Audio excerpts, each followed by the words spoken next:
순창에 이어 김제에서도 메르스 환자가 추가로 발생했습니다. 환자 스스로 메르스를 의심했지만 보건당국의 대처는 역시 허술했습니다.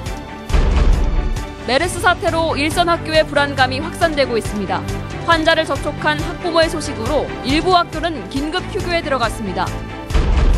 BTL 사업으로 추진된 군산 하수관로에 대한 CCTV 촬영 결과 일부 구간이 누락되거나 중복 촬영된 사실이 드러나 파문이 일고 있습니다. 한옥마을 관광객들에 대한 빅데이터 수집과 분석 작업이 정부의 지원으로 이루어집니다. 여러분 안녕하십니까? 6월 9일 화요일 뉴스투데이입니다. 우리 지역 순창에 이어 김제의 메르스 환자도 확진 판정이 나면서 보건당국에 비상이 걸렸습니다. 보건당국의 허술한 초기 대응으로 환자가 나흘 동안 병원 3군데를 전전한 끝에야 격리병동으로 후송된 것으로 밝혀졌습니다. 유룡 기자의 보도입니다. 전라북도 보건당국은 그제 김제에 사는 59세 남성이 메르스 양성 반응을 보여 격리병동으로 이송했다고 밝혔습니다. 지난달 28일 삼성 서울병원 응급실에 병문안을 다녀온 뒤 고열 증상을 보였고 폐렴까지 발생한 것으로 확인됐습니다.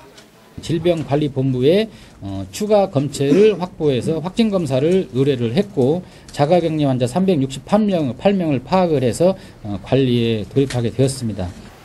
메르스 환자가 국가지정병원에 격리는 됐지만 이미 김제 시내 병원 3군데를 다녀간 뒤였습니다. 지난 3일 김제 우석병원에서 수액을 맞고 귀가했었고 이틀 뒤에는 미래방사선과에서 폐렴 진단을 받고 김제 한솔내과에 입원까지 했습니다. 최초 치료병원인 우석병원이 보건소에 의심 신고를 했지만 가래가 나오지 않는다는 이유로 메르스 검사가 이루어지지 않았습니다. 역학적인 연관성을 판단하는데 적극적으로 좀 더 넓게 파악하지 못했던 그런 미흡함이 좀 일부 있을 것 같습니다. 병원 등에서 환자와 마주친 주민 300여 명이 추가 감염의 위험에 노출되면서 김제 시내에는 불안감이 팽배합니다. 환자가 다녀간 방사선과는 자진 폐쇄했고 나머지 병의원은 내과 진료를 중단하고 관련 의료진을 격리한 것으로 전해졌습니다. MBC 뉴스 유룡입니다. 전라북도와 김제시의 미흡한 대처로 애꿎은 주민 300여 명이 관리 대상에 놓이고 지역사회가 혼란에 빠졌습니다. 지역 주민들은 보건당국이 민원까지 묵살하면서 메르스 환자 관리에 손을 놓고 있었다고 지적합니다. 이경희 기자의 보도입니다. 환자가 고열을 호소하며 최초로 병원을 찾은 건 지난 3일. 병원 측은 삼성 서울병원을 다녀왔다는 환자의 말을 듣고 보건소에 문제의 심각성을 알렸습니다. 보건소에다가 제가 직접 연락을 드렸고요. 보건소에서 이제 확인해 보겠다고 이분이 저기 갔다 왔잖아요. 네. 삼성. 하지만 병원을 내원한 보건소 관계자는 환자 상태가 호전돼 가래가 나오지 않는다며 검사를 진행하지 않았습니다. 삼성 서울병원에서 환자 발생이 잇따르고 있다는 정부의 공식 발표가 있은 뒤에야 검사가 이뤄졌습니다. 보건당국이 손을 놓은 사이 환자는 나흘 동안 방사선과를 거쳐 내과의원에서 입원 치료를 받고 있었습니다. 동선이나 일정으로 보고 방문 목적이 다르다. 네, 삼성병원에도 응급실에 방문을 했으나 도나 질병관리본부에서는 개연성이 적다고 보니까 전라북도와 김제시의 늑장 대응에 지역 주민들은 울분을 감추지 못합니다. 지난 3일 이미 메르스 의심 환자가 있다는 소식이 파다했고 김제시에 문의 전화까지 했지만 안심하라는 답변만 있었습니다. 제가 그 민원을 넣었을 당시에는 아니라고 숨겼어요. 그렇게 솔직하게 말이라도 하고 공개라도 했다면 시민들이 이미 그때부터 더 조심을 했을 거예요. 전라북도는 객담 채취가 불가능해 검사를 하지 못했다는 궁색한 변명을 했지만 메르스 환자에 대한 관리가 부실해 확산의 위험을 키웠다는 지적을 피하기는 어려워 보입니다.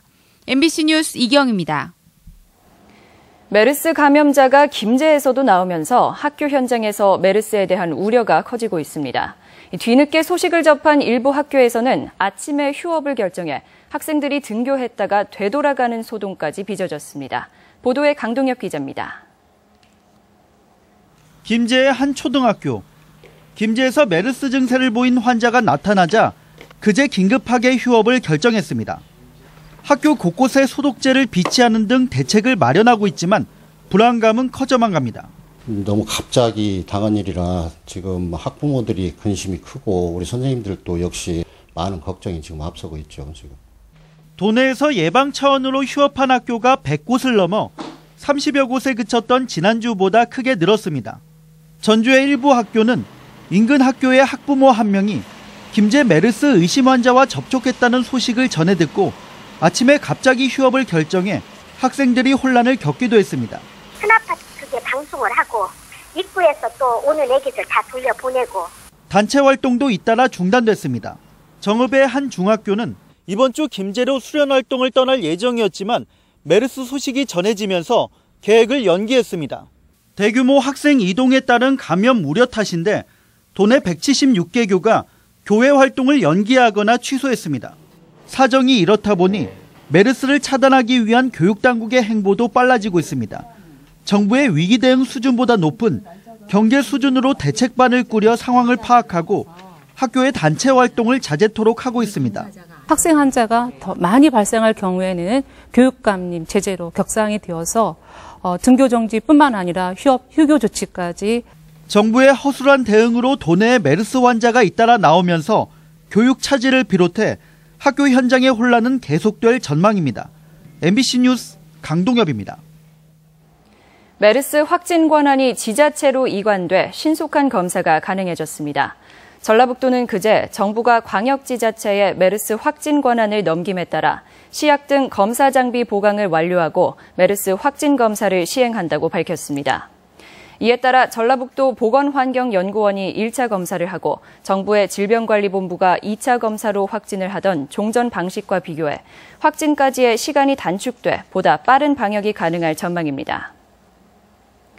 다음 소식입니다. 임대형 민자 사업으로 추진된 군산 하수관로에 대한 CCTV 촬영 결과 시공업체가 시공거리를 늘려 공사비를 부풀렸다는 의혹이 강하게 제기되고 있습니다.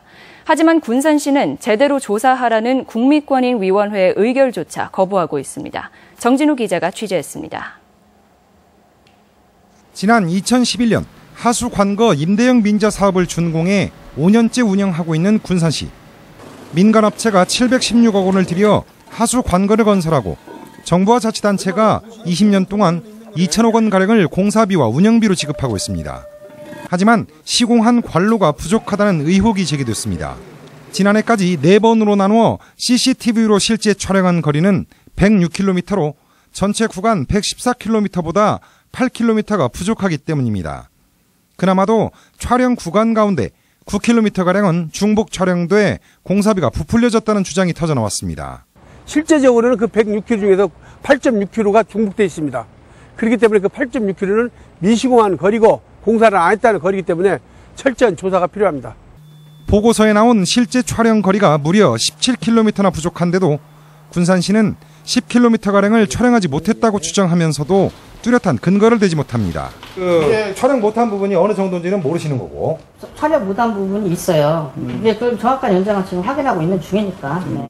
더욱이 지난해 말 국민권익위원회가 공사비 부풀리기가 인정된다며 주민과 함께 전수조사를 하도록 했지만 군산시는 이를 무시한 채 반년 동안 조사를 거부하며 맞서고 있습니다. 못한다고 제가 연결했잖아요. 관로도 지금 이미 다 지금 조사돼 있고 관로는 114km 지금 나와 있는 거 아닙니까? 하수관거 공사비는 1km에 6억 원 정도. 수십억 원 상당의 하수관로가 사라졌지만 공사비와 운영비는 1년에 98억 원씩 국민의 혈세로 꼬박꼬박 지급되고 있습니다. MBC 뉴스 정진호입니다. 한옥마을 관광객들에 대한 빅데이터 수집과 분석 작업이 정부 지원으로 이뤄집니다. 전라북도에 따르면 한옥마을 관광객 빅데이터 사업을 통해 이동통신 가입자의 위치 정보와 카드 이용 정보, 그리고 주요 이동 경로 등을 파악하게 됩니다. 이를 통해 관광객의 성별과 연령, 체류 기간, 그리고 방문 지역별 소비 정도 등을 자세하게 파악할 수 있으며 이후 효율적인 관광정책 수립으로 이어질 수 있습니다. 국토교통부가 추진하는 익산지방국토관리청의 분리 방안에 대해 지역의 반발 여론이 거세지고 있습니다. 익산시 의회는 어제 기자회견을 열고 익산국토관리청을 분할해서 전남국토교통청을 신설한다는 발상은 전북도민에게 심한 상실감과 박탈감을 주는 것으로 용납할 수 없다며 분리 운영 방안을 즉각 중단할 것을 촉구했습니다. 익산시 의회는 국토교통부의 이번 재정비 용역은 필요성과 타당성이 없다며 용역안을 전면 폐지해야 한다고 주장했습니다.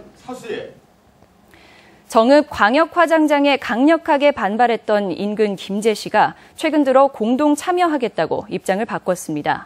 이 같은 김제 씨의 태도에는 이번에 정읍 씨가 반발하고 있는데요. 지금이야말로 전라북도의 갈등 조정이 절실한 시정입니다. 이종유 기자가 취재했습니다. 정읍 고창 부안 세 시군이 공동으로 사용할 서남권 광역화장시설이 정읍과 김제 경계지역에 건립 중입니다. 바로 옆 김제 지역 주민들의 강한 반대로 추진에 어려움을 겪다가 최근에야 본궤도에 올랐습니다. 이런 가운데 반대했던 김제시가 공동 참여하겠다고 입장을 전향적으로 바꿨습니다. 하지만 이번에는 정읍시가 받아들일 수 없다는 강경한 태도입니다.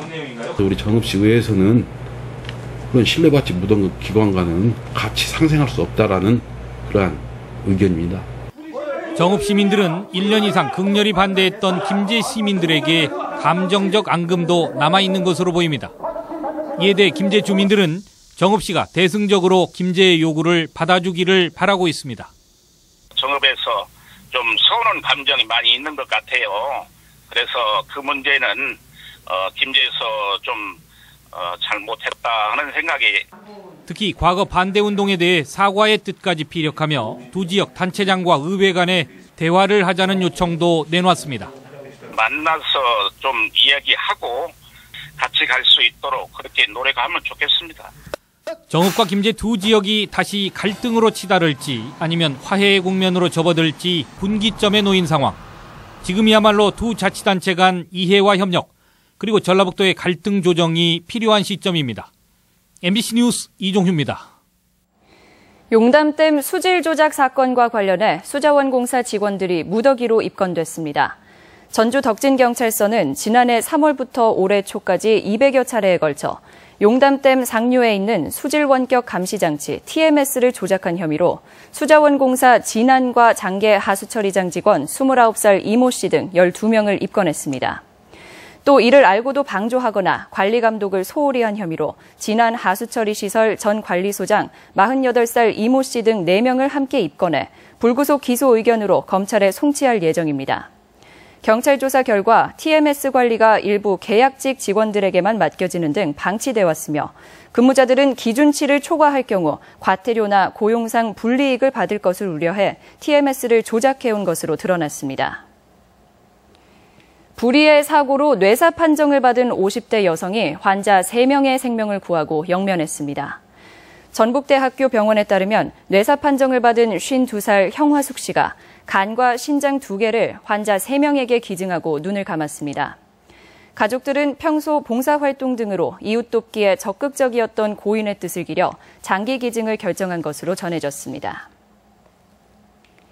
경찰이 메르스 관련 유언비어에 대해 내사를 벌이고 있습니다. 홍성삼 전북지방경찰청장은 어제 기자간담회를 통해 현재 소셜네트워크 서비스에 퍼진 메르스 관련 괴담 2건에 대해 내사를 진행 중이라고 밝혔습니다. 홍 청장은 앞으로 허위 정보에 대한 사건은 철저히 수사하겠으며 확산을 막기 위해 지자체와 협조해 가겠다고 덧붙였습니다. 메르스가 발생한 순창마을의 출입 통제가 장기화됨에 따라 생필품이 지급됐습니다. 전라북도는 지난 5일부터 통제가 진행되고 있는 순창의 한 마을에 물과 쌀, 라면 등 생필품과 병역 소독 약품을 지급했다고 밝혔습니다. 이와 함께 자가격리자에 대한 공무원의 1:1 밀착 감시를 통해 추가 환자 발생 여부에 대한 모니터링에 집중하고 있다고 밝혔습니다.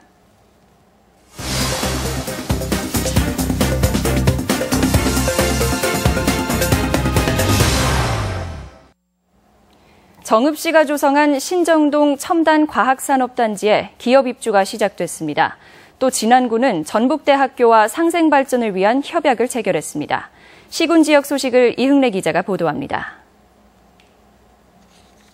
주식회사 현대에너지와 WJ ENS 등 2개 회사가 정읍 첨단과학산업단지에 입주하게 됩니다.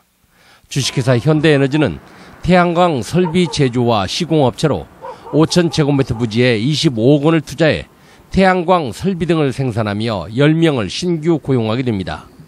주식회사 WJENS는 30억 원을 들여 북면 농공단지에서 사업장을 이전하며 20명을 고용하게 됩니다. 3대 국책연구소와 관련된 명품 기업을 유치하여 산업단지 활성화 및 지역경제에 도움이 될 수 있도록 최선을 다해 나가겠습니다.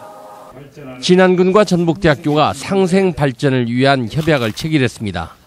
이 협약에 따라 진안군 역도부 선수들의 전북대학교 특례 입학이 추진되며 진안 로컬푸드 매장의 대학군의 설치, 그리고 진안 지역 중고등 학생들을 위한 인문학 강좌 등이 실시될 예정입니다.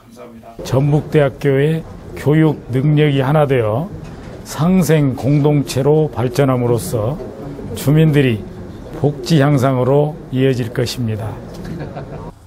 완주군이 캠핑족 유치와 오는 7월 말 세계 캠핑 앤 캐러반형 완주대회 성공 개최를 위해 12억 5천만 원을 들여 고산 문화공원 내 무궁화 오토 캠핑장 39면을 새로 조성해 오토 캠핑장 규모를 91면으로 넓혔습니다. 장수군은 지역 출신 대학생들의 교육비 부담을 줄이기 위해 현행 2.9% 금리의 정부 보증 학자금 대출 이자를 전액 지원하기로 하고 24일까지 읍면에서 신청 접수를 받습니다. MBC 뉴스 이용래입니다. 전북대의 지미 카터 국제학부가 개설됐습니다. 전북대는 어제 기자회견을 열고 미국 지미 카터 센터와 공동협력해 세계 최초로 지미 카터 국제학부를 운영한다고 밝혔습니다. 학부 개설은 지미 카터 전 미국 대통령과 전북대가 국제협력 인재 양성에 합의하면서 이뤄졌으며 국제학부는 내년부터 국제 분쟁에 관한 과목을 개설해 학생들을 가르칠 예정입니다. 박경철 익산시장이 국가식품 클러스터의 미국 기업 유치 활동을 벌이고 있어 결실을 맺을 수 있을지 주목됩니다. 7박 9일 일정으로 미국을 방문한 박경철 시장은 실리콘밸리의 코트라 무역관장과 게리 토번 LA 상공회의 소장, 오렌지 카운티 한인 상공회의 소장 등과 통상교류와 협력 증진 방안을 협의하고 적극적인 홍보를 약속받았다고 밝혔습니다. 이 같은 박 시장의 광폭 행보가 익산국가식품 클러스터의 미주 지역 기업들의 투자로 이어질 수 있을지 관심이 쏠리고 있습니다. 우리 지역 행사와 문화 소식입니다. 전북대학교 음악과의 첫 번째 현악합주 정기연주회가 내일 한국소리문화의 전당에서 열립니다. 서신갤러리의 16번째 자화상전이 오늘까지 마련됩니다. 전북 도립국악원 연수생들로 구성된 가야항이 오늘 소리문화관에서 정기연주회를 갖습니다. 아시아영화특별전이 오늘 전주 디지털 독립영화관에서 무료로 상영됩니다. 서학동 사진관이 응달 꽃은 짙다라는 주제로 다음 달 2일까지 특별기획전을 엽니다. 헌법재판소 전주지역 상담실이 오늘 도청 3층에서 운영됩니다. 남북 공동행사 보장과 남북농민 추수 한마당 성사를 위한 통일 쌀 보내기 행사가 오늘 전주시 덕진구 용정동 일원에서 진행됩니다. 제9회 대한민국 초등학생 손글씨 공모전이 오는 9월 13일까지 최명희 문학관을 통해 접수받습니다. 완판본 문화관이 이달 말일까지 옛책 디자인 공모 참가자를 모집합니다. 고창군이 오는 18일까지 민생경제과에서 대학생 일자리 사업 참여자를 접수받습니다. 6월 9일 화요일 전북권 날씨입니다. 전라북도 지역은 오늘 구름이 많다가 점차 맑은 날씨를 보이겠습니다. 낮 최고 기온은 남원 30도, 전주 29도, 진안 28도 등 26도에서 30도의 분포로 어제보다 높겠습니다. 바다의 물결은 서해남부 전 해상에서 0.5에서 1.5m로 일겠습니다.